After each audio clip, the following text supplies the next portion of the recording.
The Hubble telescope is composed of several different instruments, and outside of those is something called the primary mirror, where all the light bounces off of and goes into the instrument. That's where the flaw was.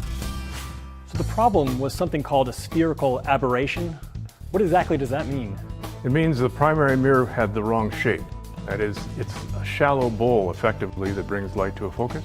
It's a little too shallow. It rendered the telescope fundamentally unfocusable. So it was a little bit out of tolerance on that primary mirror, and it was affecting all the instruments in the Hubble?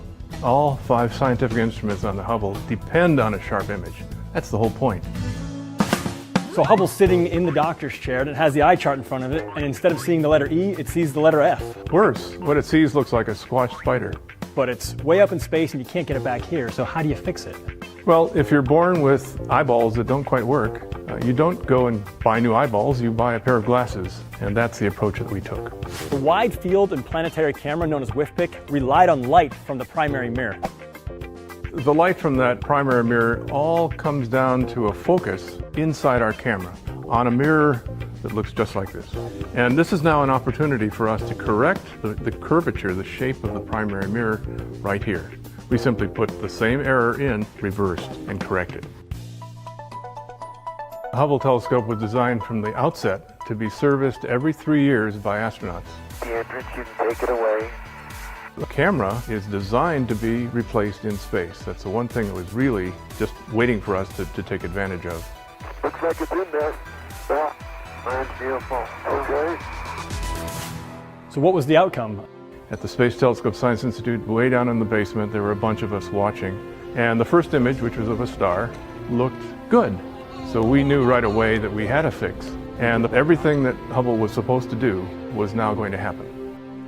So I think I speak for everyone when I just say thanks to you and your team for all the hard work you put in fixing Hubble, because now we have these images really forever that we can appreciate.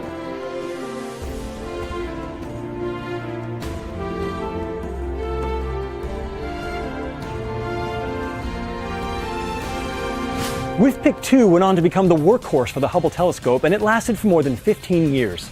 Well, now you guys can check it out at the National Air and Space Museum in Washington, D.C., and we'll see all of you on another episode of Crazy Engineering.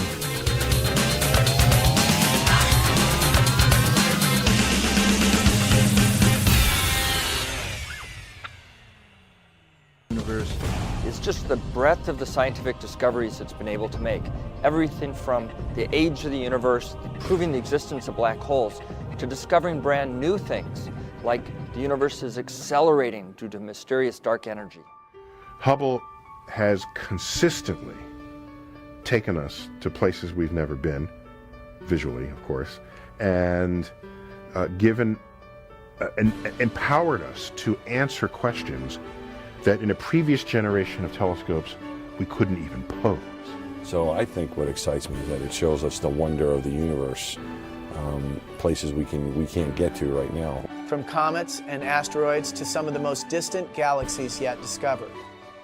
Hubble continues to revolutionize astronomy in our solar system and beyond. Hubble has changed the way we view our universe and ourselves. We're on a never-ending journey, and the Hubble Space Telescope celebrates its